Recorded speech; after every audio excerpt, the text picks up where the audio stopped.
सफलता आपसे मेहनत, त्याग और समर्पण मांगती है। इसलिए पहले आपको ये पता होना चाहिए कि आप किस काम को अच्छी तरह से करने में सक्षम हैं। जिस काम को बेहतर तरह से कर सकते हैं, अगर उसी को अपना लक्ष्य बनाएंगे तो मंजिल आपके लिए आसान होगी। दोस्तों, आज हम एक ऐसे ही आईपीएस अधिकारी के बारे में बात करने जा रहे हैं जिन्होंने अपने काम के दम पर अपनी एक नई पहचान बनाई। देश में यूं तो निडर आईपीएस अधिकारियों की कोई कमी नहीं है। आज हम बात कर रहे हैं एक ऐसी ही बहादुर महिला आईपीएस अधिकारी सोनिया नारंग की।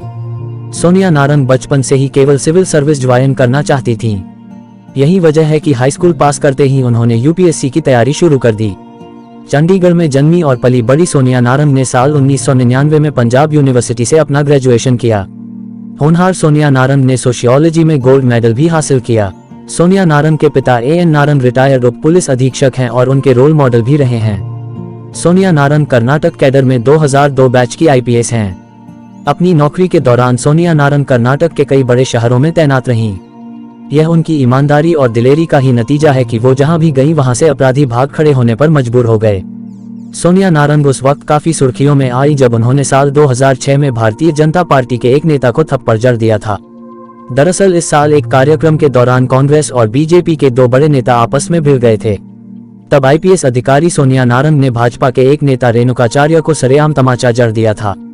इतना ही नहीं, जब सिद्धारमैया कर्नाटक के मुख्यमंत्री थे तब आईपीएस अफसर सोनिया नारंग का नाम 16 करोड़ के खदान घोटाले में आया था। उस वक्त सीएम ने खुद विधानसभा घोटाले से जुड़े अधिकारियों का नाम उजागर किया था, जिसमें उन्होंने सोनिया नारंग का भी नाम लिया था। लेकिन सोनिया नारंग ने सीएम से भी पंगा ले लिया।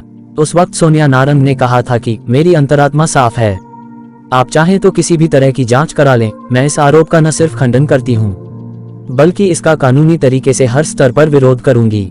साल 2004 में जब सोनिया नारंग गुलबर्ग जिले में पोस्टेड थीं, तब उन पर जिम्मेदारी थी कि वहां चुनाव को सही ढंग से कराने की। दरअसल उस वक्त उस इलाके में आपराधिक गतिविधियां काफी तेज थीं। सोनिया नारंग ने उस वक्त भी बेहतरीन काम किया था। बेलगाम में अपनी ड्यूटी के दौरान सोनिया नारंग ने बेहतरीन काम किया। बेलगाम में उस वक्त सांप्रदायिक हिंसा काफी बढ़ी हुई थी। आईपीएस सोनिया नारंग का जीवन काफी प्रेरणादायक रहा है, इसलिए ही उनके ऊपर जीवन पर आधारित कन्नड़ भाषा में अहिल्या नाम से फिल्म भी बन चुकी है। सोनिया के पति गणेश भी बिहार कैडर के आईएएस हैं। सोनिया और गणेश का एक बेटा भी है। एक दौर था जब भारत समेत कई देशों में महिलाओं को पुरुषों के समान अधिकार और सम्मान नहीं मिलता था। महिलाओं को हमेशा पुरुषों से कमतर माना जाता था। आज भी कई ऐसे देश हैं जहां महिलाओं को बराबरी का अधिकार नहीं मिला है। अपने अधिकारों की लड़ाई के लिए महिलाएं आवाज उठा रही हैं। उनकी इसी आवाज को समर्थन देने के लिए हर साल 26 अगस्त को महिला समानता दिवस के तौर पर मनाया जाता है। दुनिया भर में महिला समानता दिवस के जरिए लोगों को महिलाओं के सम्मान, उनके अधिकारों के बारे में जागरूक किया जा रहा है। इसका असर भी देखने को मिल रहा है।